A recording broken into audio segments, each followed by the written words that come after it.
Salam saudara-saudara, firman Tuhan untuk renungan kita pagi hari ini. Sebelum kita melakukan aktivitas kita akan menerima sumber kekuatan lewat firman Tuhan. Kita berdoa. Bapa di surga, kami mengucap syukur Tuhan atas segala penyertaan buat kami, sehingga kami bisa bangun pagi dari tempat tidur kami. Sebelumnya Tuhan, kami akan menyerahkan diri kami ke hadapan-Mu dan menerima firman menjadi kekuatan untuk menjalani kehidupan kami. Berfirmanlah Allah, hamba-hamba-Mu siap menerima. Dalam nama Yesus kami berdoa. Amin. Saudara-saudara, dalam nama Yesus Kristus, firman Tuhan menjadi santapan rohani untuk kita pagi hari ini. Sebelumnya kita akan dikuatkan oleh firman Tuhan dalam Zakaria pasal 8 ayat 16. Demikian firman Tuhan. Inilah hal-hal yang harus kamu lakukan. Berkatalah benar seorang kepada yang lain, dan laksanakanlah hukum yang benar, yang mendatangkan damai di pintu-pintu gerbang. Demikian firman Tuhan.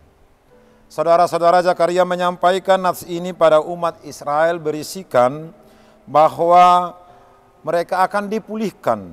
Umat Tuhan akan dipulihkan ke Sion dan akan diam di tengah-tengah Yerusalem. Ketika hukuman amarah Tuhan telah berakhir, penyelamatan Tuhan memiliki tujuan agar umat berada di dalam setiap pelaksanaan firman Tuhan. Mereka supaya menjadi setia, tetap untuk mengingat firman Tuhan, kebenaran firman Tuhan, dan menerima damai sejahtera dan kebenaran hidup untuk kehidupan mereka. Dan mereka akan menerima berkat, bahwa mereka akan dinasihati bukan hanya dengan kata-kata, tetapi dengan benar-benar untuk menjalankan kebenaran firman Tuhan sesuai dengan aturan yang dituntun. Kebenaran memiliki banyak nilai-nilai penting. Terlebih kebenaran adalah dasar dari kepercayaan atau integritas dan iman. Pada waktu kebenaran diganti dengan kebohongan, bahwa nilai-nilai tersebut menjadi hancur dan menghilang di dalam kehidupan kita. Alkitab mengajarkan bagi kita dan menekankan bahwa dari bermain-main dengan ketidakbenaran, misalnya larangan berbohong tertulis di dalam hukum Taurat, di dalam Keluaran 20 ayat 16. Tuhan sangat membenci lidah dan dusta, dan semua pendusta akan mendapatkan bagian dari mereka di dalam lautan api dan belerang. Dusta itu adalah bagian dari manusia lama kita dan sebelum kita bertobat.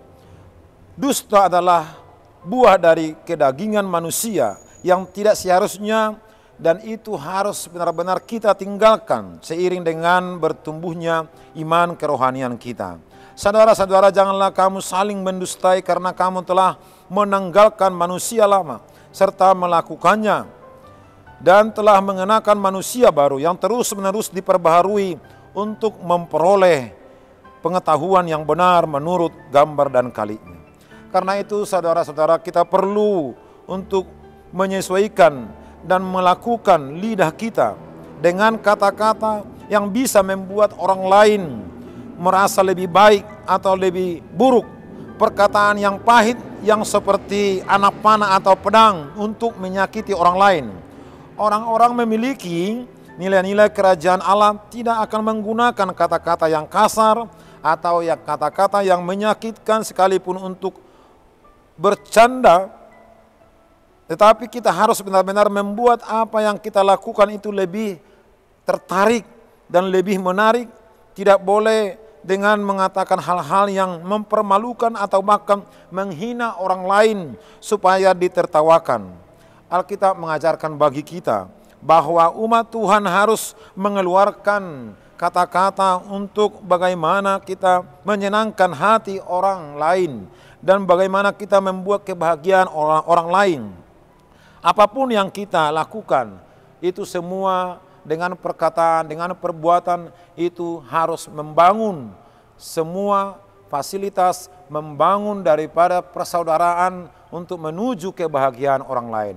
Apapun yang kita perbuat, baik dari kata-kata, perlakukanlah itu dengan kebahagiaan, dengan sukacita untuk mensejahterakan orang lain. Firman Tuhan kita terima menjadi sumber kekuatan bagi kita. Tuhan Yesus memberkati. Kita berdoa. Terima kasih Bapa, firman-Mu telah kami santap untuk menopang kami menjalani hidup kami di saat ini.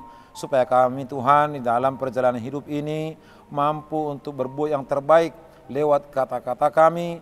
Jangan akan mencaci orang lain dan menertawakan orang lain. Tapi kami akan membahagiakan orang lain, mensejahterakan orang lain. Itulah pesan-Mu lewat firman-Mu Tuhan untuk kami lakukan di setiap hari. Terima kasih Bapa. Dalam nama Yesus kami berdoa. Amin. Tuhan Yesus memberkati. Salam.